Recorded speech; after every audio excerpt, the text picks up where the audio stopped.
kita lanjut kepada Ibu Profesor Dewi Fortuna Anwar. Beliau ini nama besar di Indonesia, tokoh senior di LIPI, pernah menjadi pemimpin di LIPI, ya, jadi deputi dan juga menjadi orang yang sangat dekat dengan Presiden Habibie. Berbagai kebijakan Pak Habibie banyak sekali diderive dari diskusi beliau dengan Ibu Dewi, dan juga Ibu Dewi juga menjadi deputi dari Setwapres. Dan bagi kita yang membanggakan kalau ada isu-isu internasional untuk Indonesia, biasanya oleh media internasional yang diwawancarai adalah Bu Dewi dulu, ya. Untuk itu kita berbahagia kepada Bu Dewi, kami persilakan. Ya, terima kasih banyak Prof. Fazli dan kepada Pak Burmalis Ilyas yang mengundang saya untuk ikut jadi panelis bersama dengan ibu-ibu tokoh-tokoh Minang yang sangat hebat ini. Saya tidak menyiapkan share screen dan karena saya ini peneliti di bidang politik, hubungan internasional, saya kira kurang pas kalau kita bicara substansi, bicara tentang ASEAN, politik luar negeri Indonesia, Indo-Pasifik, konflik AS Cina gitu. Saya kira kurang pas forumnya. Jadi saya pikir apa yang saya bicarakan, ya, karena Ibu Shanti pasti bicara tentang perusahaan, Ibu Nila pasti bicara tentang isu kesehatan. Jadi saya barangkali refleksi sedikit, ya, tentang apa dari kehidupan saya sendiri tentang apa sebenarnya yang diperlukan untuk maju. Mungkin sedikit bagi yang belum kenal, ya, ini saya Dewi Fortuna Anwar. Ayah saya Profesor Kadin Anwar itu seorang dosen, ibu saya Wahidar itu juga sudah seorang dosen, juga almarhum. Saya lahir di Bandung dan 3 bersaudara perempuan. Tetapi saya itu karena dari keluarga matrilineal dan ibu saya dianggap waktu itu anak perempuan terakhir dari terahnya di suku di Parui Pitopangnya itu pergi merantau. Jadi dia berjanji kalau dia punya anak perempuan, pertama anak tertuanya itu akan dikirim pulang kampung. Jadi saya SD dan SMP itu di Payakumbuh, Ibu. Jadi pade bahasa Budi Ambuku lai pade. Ya, jadi saya itu disekolahkan SD dan SMP di kampung, dibesarkan oleh mamanya mama. Seorang tokoh alim ulama yang sangat kolot sebenarnya, yang sangat tradisional. Tetapi ini karena orang Minang, baik laki-laki maupun perempuan, itu sudah embedded, ya, sangat menyatu itu Islam kuat, tetapi keberpihakan pada perempuan matrilineal kuat. Itu saya dibesarkan oleh datuk saya yang sangat konservatif ini, yang malahan percaya bahwa bumi itu masih tidak bulat, begitu, ya, nggak percaya itu orang sudah sampai ke bulan dan sebagainya, tetapi sangat percaya dengan pendidikan perempuan. Jadi saya itu dididik oleh beliau, dia mengatakan kamu itu sekolah negeri. Saya ingin tadinya setelah SD ingin sekolah agama, dia bilang nanti kamu kalah dengan ibu kamu yang sekolah negeri, yang sekolah ke Amerika, jadi tidak boleh kalah dengan beliau. Jadi sekolah SD, SMP, tapi setelah dari Kota Kocia langsung terbang ke London ikut dengan orang tua yang ayah saya dosen di University of London. Jadi coba dibayangkan tembak langsung dari SMP Dangung-Dangung langsung ke sekolah, melanjutkan sekolah ke Inggris. Dan baru ketika saya di Inggris itu, saya sekolah di sekolah yang khusus perempuan. Kalau di Inggris sekolah-sekolah yang bagus itu tidak bercampur. Jadi sekolahnya sekolah laki-laki atau sekolah perempuan. Baru terasa bagaimana beruntungnya kita menjadi pertama orang Indonesia dan jadi padusi Minang. Karena ternyata di Inggris itu patriarkinya itu sangat terasa. Ambisi dari teman-teman di sekolah perempuan ini itu ambisi yang sangat tradisional. Tidak bercita-cita mereka untuk semuanya masuk ke universitas. Tidak bercita-cita untuk menjadi seorang yang profesional. Dan ibu-ibu dari teman-teman ini itu banyak yang ibu rumah tangga, dan kebiasaan di sana itu istri diberi uang oleh suami untuk diatur untuk belanja. Sementara di rumah kami itu biasanya mama itu yang jadi Perdana Menteri dan Menteri Keuangan, dan papa biasanya yang minta uang, karena setiap kita meminta sesuatu kepada ayah, itu selalu dia mengatakan iya, tidak pernah dia menolak. Pak, mau beli ini, misalnya adik saya, Desi, Pak, mau ini. Iya, boleh silakan, minta uang sama mama. Itu pasti nggak dapat.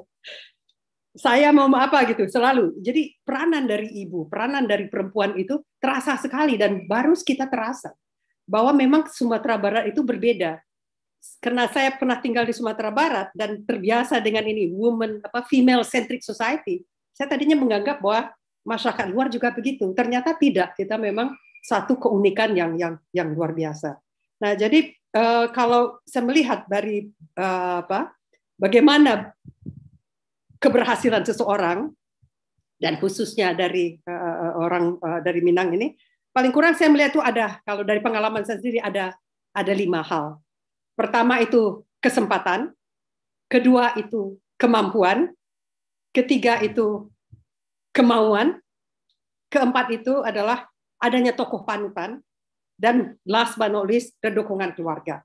Pertama, kesempatan. Tadi kita tahu bahwa Ibu Nila juga akan menjelaskan tadi bagaimana masih banyaknya perempuan yang termarginalkan di dalam pendidikan juga begitu. Tadi juga moderator mengatakan partisipasi perempuan dalam kerjaan jauh lebih rendah dari laki-laki.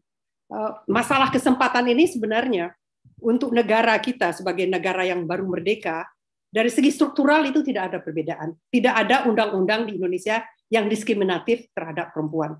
Tidak ada sistem resmi yang meminggirkan perempuan. Karena kita sudah masuk ke era setelah revolusi, perempuan Indonesia langsung boleh memilih dan langsung boleh dipilih. Kalau di Inggris itu harus berjuang keras itu perempuannya pada awal abad ke-20 untuk memperjuangkan hak untuk boleh memilih. Kita dalam negara Republik Indonesia yang baru merdeka, laki-laki dan perempuan itu mendapat kesempatan yang sama. Yang sering menjadi hambatan bukanlah hambatan struktural, tetapi hambatan budaya, hambatan kultural. Jadi kena budaya adat istiadatnya lah kadang-kadang yang cenderung diskriminatif terhadap perempuan. Jadi di keluarga yang terbatas keuangannya misalnya, kalau hanya bisa mengirim 1 atau 2 anak sekolah, sementara ada laki-laki dan perempuan, ada kecenderungan mengirimkan anak laki-laki untuk sekolah, perempuannya tidak. Tetapi kalau saya lihat dalam pengalaman kita di Sumatera Barat, justru kecenderungannya menyekolahkan anak yang perempuannya, sehingga banyak sekali yang jadi guru, yang jadi orang-orang yang bekerja di toko pendidikan di Sumatera Barat itu banyak sekali perempuan. Sementara banyak laki-laki yang terpaksa itu merantau, menggaleh begitu, mencari uang, kadang-kadang tidak sampai jadi sarjana. Jadi banyak yang suaminya jadi di wira swasta, istrinya guru dan sebagainya. Jadi kesempatan dalam baik itu di lingkup Indonesia maupun kesempatan dalam aspek dukungan budaya itu ada terbuka luas itu peluangnya. Jadi sebenarnya tidak ada alasan bagi perempuan Indonesia, apalagi perempuan Minang, untuk tidak memanfaatkan kesempatan tersebut. Nah, sekarang ini berlanjut kepada kemampuan. Sudah ada kesempatan sejauh mana kita meningkatkan itu dengan kemampuan. Pendidikan itu menjadi sangat penting. Akses untuk pendidikan sudah terbuka luas, tetapi sejauh mana si perempuan ini dan anak ini betul-betul memanfaatkannya. Dan sekarang kelihatan sekali kalau dari statistik, justru anak perempuan kan udah pasti yang sering lebih juara di sekolah. Ya, jadi kalau yang partisipasi disapu bersih oleh perempuan sekarang kejuaraan-kejuaraan. Iya, jadi jumlah yang jauh dapat lebih besar. Perempuan. Iya, karena yang laki-lakinya banyak main begitu, sementara perempuannya rajin sekolah. Jadi dari segi kemampuan itu tidak kalah. Jadi kesempatan ada, kemampuan ada. Nah, tinggal di sini kemauan. Nah, di sini sekarang peran budaya juga menjadi sangat penting. Ada kesempatan, ada kemampuan, tetapi kadang-kadang lack of self confidence, karena dikatakan seorang perempuan tidak usah terlalu ambisius, harus bagaimanapun juga kodrat begitu ya, jadi sehingga harus tidak jangan sampai terlalu keluar begitu. Tetapi kemauan ini, kalau itu dukungan keluarga tadi ada seperti disampaikan oleh Shanti, kalau di lingkungan keluarganya sendiri itu sudah memberikan nilai-nilai di mana perempuan boleh menggantungkan cita-cita setinggi-tingginya sama dengan laki-laki, itu kemauan itu akan menjadi hadir dengan sendirinya. Walaupun itu seperti kalau kita itu akan banyak sekali tantangan, karena ketika kita menimba ilmu, saya sendiri pengalaman gitu, harus ngambil PhD ke luar negeri, meninggalkan suami dan anak-anak, itu menjadi sangat berat tantangannya. Jadi kemauan itu betul-betul menjadi yang utama. berangkat ini hampir semua pembicara berbicara tentang tokoh panutan, dan di sini peranan dari ibu. Jadi saya sendiri mengalami bahwa saya sebenarnya tidak memerlukan perjuangan yang luar biasa, karena ibu saya lah yang sudah merambah itu rumput yang tinggi untuk membuka jalan. Karena ibu saya itu ketika dia sudah punya 3 orang anak, itu gantian dengan papa. Ketika ayah saya sekolah, dia meninggalkan istri dan anak-anaknya yang masih kecil. Itu tidak ada yang protes. Orang menganggap itu sesuatu yang biasa saja. Seorang suami meninggalkan istri, ibu saya malahan lagi hamil adik saya waktu itu tidak ada yang protes kalau dia pergi. Tetapi giliran ibu saya mau mendapat beasiswa waktu itu sekolah ke Amerika Serikat pada tahun awal 60-an, dan kemudian sudah punya 3 anak, mereka sama-sama dosen IKIP, itu ribut, itu kampus ribut, keluarga besar ribut, loh kok meninggalkan suami, kok meninggalkan anak begitu. Tapi ibu saya mengatakan, loh suami saya kan tidak retarded ya, dia kan tidak kurang kemampuannya dari perempuan.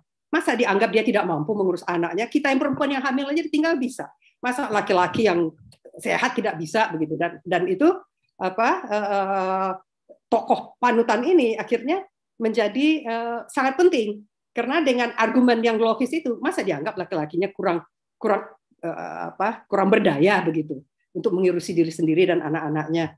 Jadi itu orang menjadi diam, sehingga bagi saya dan adik-adik saya yang akhirnya masuk ke dunia pendidikan dan dunia profesional begitu, apa yang dilakukan oleh ibu ini menjadi sesuatu yang seperti mengaspal jalan begitu, sehingga sudah tahu kalau ada laki-laki yang mau meminang kita, menikah sama kita, itu resikonya begitu. Ini anak-anaknya Ibu Wahidar ini, anaknya Ibu Taci ini ya pasti akan seperti ibunya juga. Jadi harus siap-siap begitu. Kalau tidak siap nggak usah masuk begitu. Nah, kelima di sini ya dukungan keluarga.